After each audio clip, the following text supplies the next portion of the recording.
Assalamualaikum dan salam sejahtera bersama saya Nurliana Tarmizi dalam 15 minit MMTV edisi 25 Oktober 2022. Datuk Seri Ismail Sabri Yaakob menolak cadangan Pengerusi Pakatan Harapan PH, Datuk Seri Anwar Ibrahim untuk mengadakan sesi perdebatan membabitkan semua calon Perdana Menteri. Ismail Sabri yang juga naib Presiden UMNO berkata, amalan berdebat bukanlah budaya di negara ini selain penganjuran acara itu tidak memberi sebarang faedah. Katanya, pembentukan sesebuah kerajaan adalah berdasarkan kepercayaan rakyat dan bukan kerana debat antara calon Perdana Menteri.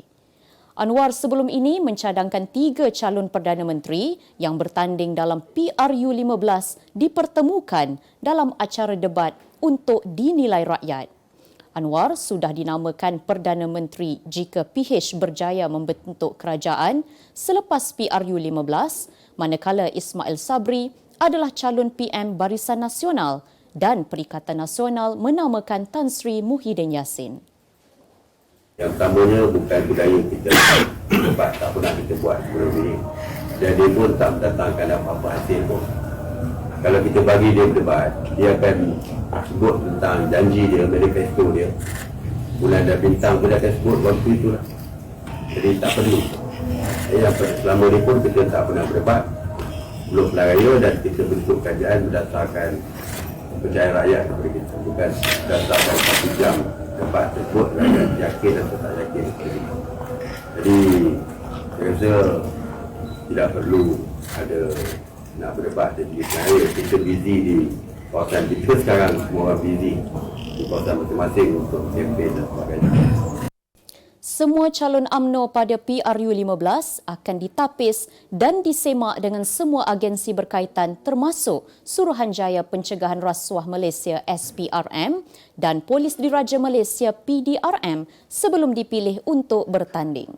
Datuk Seri Ismail Sabri Yaakob berkata, bagi memastikan tiada perkara yang boleh menjejaskan proses pencalonan, tapisan akan turut membabitkan semakan di Pejabat Agama Islam dan Pejabat Kadi.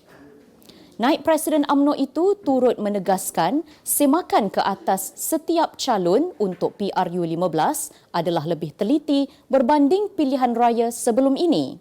Sementara itu, Ismail Sabri berkata seramai 58,227 anggota polis akan terlibat pada hari mengundi dan memberi jaminan anggota polis dan agensi keselamatan lain mencukupi jika berlaku banjir pada hari tersebut. Dalam perkembangan lain, beliau hari ini turut mengadakan lawatan dan penerangan di Bukit Aman Kuala Lumpur bagi mengetahui persediaan polis bagi menghadapi PRU15. Dan kita pun kena buat saringan juga, kena buat betting tu antara nama-nama yang dicadangkan tu. Kita akan buat betting dengan polis, dengan pihak PDRM, pihak SPRM, insolvensi. Mungkin kali ini dengan Majlis Jabat Agama pun. Jabat Kadi pun kita kena cek juga. Kalau ada yang kahwin kat Siam pun, ada tiba-tiba isu kat Kadi.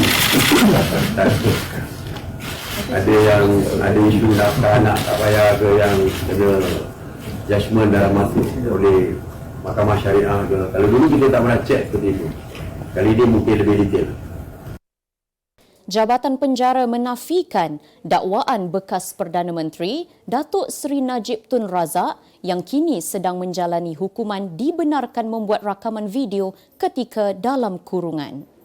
Jawapan tersebut dibuat selepas masyarakat mempersoalkan video sempena Kembara Keluarga Malaysia episod 57 yang sebenarnya dirakam Radio Television Malaysia RTM sebelum Najib dipenjarakan. Jabatan Penjara dalam kenyataannya menegaskan bahawa tiada sebarang rakaman video yang melibatkan Datuk Seri Najib telah dibuat oleh mana-mana agensi media di dalam premis penjara seperti yang ditularkan. Video yang ditayangkan di TV1 semalam turut menceritakan tentang sejarah dan latar belakang Pekan Pahang dan tiada berkaitan dengan politik. Pengerusi Penaja Gerakan Tanah Air GTA Tun Dr. Mahathir Mohamad menegaskan GTA ditubuhkan untuk melindungi kepentingan orang Melayu. Tambahnya, jika GTA diberi peluang memimpin negara, pihaknya akan memastikan negara dipulihkan dan masyarakat Melayu dapat dimajukan seperti di bawah UMNO dahulu. Dr. Mahathir yang pernah menjadi Presiden UMNO berkata, GTA akan memberi tumpuan kepada pemulihan politik, ekonomi dan keuangan negara selain mengatasi kemiskinan yang melemahkan ekonomi orang Melayu sehingga terpaksa menjual tanah air mereka sendiri. Pada akhir kenyataannya yang dimuat naik di laman sosial rasmi itu, Dr. Mahathir turut mengajak orang Melayu khususnya untuk memilih pejuang yang mewakili GTA bagi memelihara masa depan selain untuk menentukan kedudukan mereka dalam negara berbilang kaum ini. Apa yang ada dengan Media Mulia Sendang Berhad? Di Media Mulia kami memaparkan berita-berita terkini, tepat dan sensasi menerusi Putusan Malaysia dan juga Kosmos. Berita-berita berkenaan isu semasa, politik, hiburan, sukan, laporan khas. Pelbagai segmen seperti program diskusi dan bual bicara. Korang yang dipaparkan berkongsikan pemikiran baharu dan suara kontemporari. Mendapatkan perkembangan berita semasa melalui laman web dan juga platform media sosial kami, Putusan Online Dan Kosmos Online. Susulan pilihan untuk memilih rupa dalam mencungkil bakat baharu, penerbit Datuk A. Aida kini menerima reaksi sinis daripada pelbagai pihak. Tidak gentar akan kecaman yang diterimanya, jelas A. Aida, dia tidak mahu bersikap hipokrit selain lebih jelas dengan pendiriannya sebagai penerbit. A. Aida berkata, lambakan pelakon kayu tidak menjadi masalah dan yakin bakat boleh diasah melalui usaha keras seseorang. Yang tak puas hati tu semua hipokrit. Cuba cakap dia orang, adakah orang buat filem, even you all yang ada paper media sosial semua ni, nak angkat hero yang tak ada rupa untuk jadi hero dengan heroin yang buruk, siapa nak tengok? Kita kena terima hakikat. Yang tu pendirian kita boleh ajar. Kalau dia ada bakat, insya-Allah menjadi. Ada juga a few yang ada rupa yang I bagi 2-3 drama, tapi I tengok macam dia tak ada bakat lah. So kita stop lah dia. Tapi I bagi peluang because yang penting bagi I nak cari muka-muka baru. I dah tak nak balik-balik muka yang sama je dekat kaca TV kan. 2 daripada 8 remaja mengaku tidak bersalah di Mahkamah Session Kota Baharu hari ini atas pertuduhan merogol seorang gadis berusia 14 tahun di Tawang Bacok pada Ogos dan September lalu. Kedua-dua tertuduh membuat pengakuan itu selepas kertas pertuduhan dibacakan secara berasingan oleh jurubahasa mahkamah di hadapan Hakim Muhammad Zul Zakikuddin Zulkifli. Sementara itu, 6 lagi remaja bagaimanapun mengaku bersalah di Mahkamah Magistrate Bacok hari ini atas 15 pertuduhan merogol gadis sama. Pengakuan itu dibuat oleh kesemua tertuduh ketika pertuduhan dibacakan di hadapan Magistrate Muhammad Fauzan Muhammad Suhairi. Kesemua tertuduh didakwa merogol mangsa di sebuah bilik di kedai makan di Jelawat Bacok antara pukul 12.30 tengah malam sehingga 2.30 pagi pada pertengahan Ogos sehingga September. Rishi Sunak dilantik sebagai Perdana Menteri Baharu Britain hari ini selepas Liz Truss mempersembahkan peletakan jawatannya kepada Raja Charles III. Sunak dalam ucapannya selepas memenangi persaingan sebagai teraju baharu Parti Konservatif semalam berikrar untuk mengusahakan kestabilan dan perpaduan ketika Britain bergelut dengan krisis ekonomi. Beliau yang ditewaskan Liz Truss kurang 50 hari lalu untuk jawatan Perdana Menteri menerima sokongan daripada lebih 150 ahli parlimen Tory. Truss akan bertemu King Charles bagi memaklumkan peletakan jawatannya sebelum Sunak dilantik ke 10 Downing Street.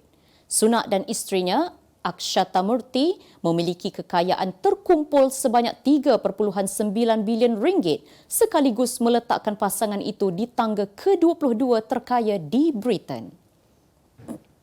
2 aktivis perubahan iklim melempar kentang putar ke arah lukisan Le Mur yang merupakan karya pelukis terkenal Perancis Claude Monet. Aktivis berkenaan turut menampal pelekat dan menekap tangan masing-masing pada lantai muzium. Rakaman video menunjukkan aktivis itu memasuki Muzium Barberini di Potsdam dengan memakai jaket keselamatan dan bertindak melempar kentang putar pada karya seni yang berharga 514 juta ringgit. Insiden terbaru itu berlaku selepas satu lagi kejadian serupa di mana dua aktivis kumpulan Just Stop Oil melempar sup tomato ke arah lukisan karya artis seni Belanda Vincent van Gogh di Galeri Nasional 14 Oktober lalu.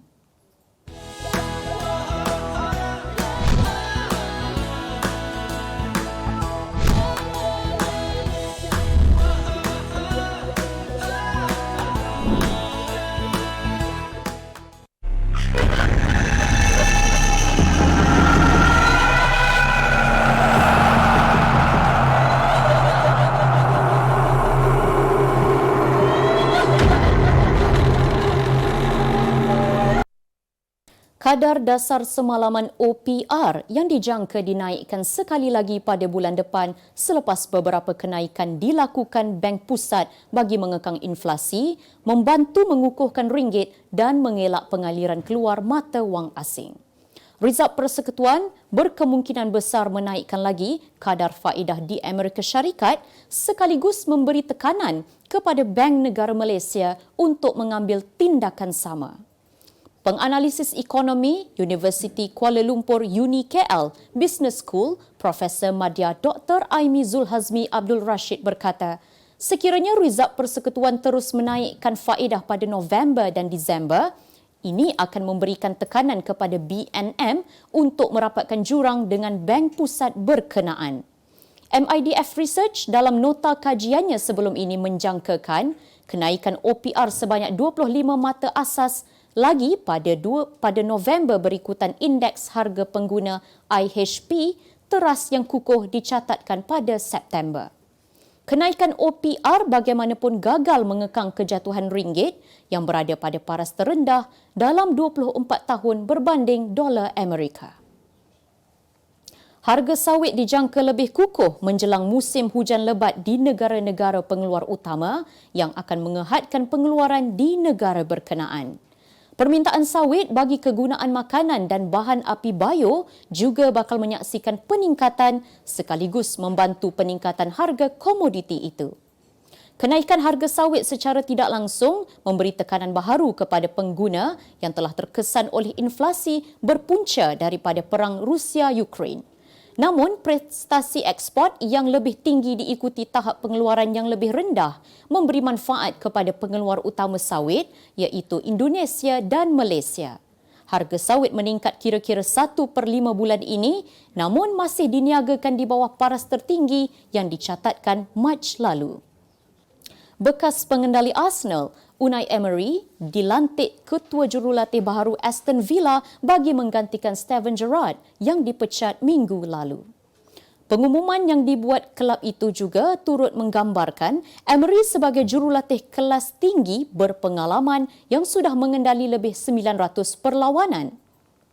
Sementara itu, jurulatih berusia 50 tahun itu sudah melepaskan jawatannya di kelab Spanyol Villarreal. Di bawah bimbingannya, Villarreal memenangi Liga Eropah pada tahun 2021, menewaskan Manchester United di final sebelum membawa mereka ke separuh akhir Liga Juara-Juara Eropah musim lalu, namun tewas kepada Liverpool. Sepanjang di Arsenal, dia berjaya membawa The Gunners ke final Liga Eropah 2019, di mana mereka tewas 4-1 kepada Chelsea. Sebagai penutup 15 minit MMTV hari ini, saksikan laporan cuaca esok Rabu 26 Oktober 2022. Jangan lupa dapatkan akhbar utusan Malaysia dan Cosmo untuk berita-berita terkini dan menyeluruh. Sekian sahaja daripada saya, Nurliana Tarmizi. Assalamualaikum dan salam sejahtera.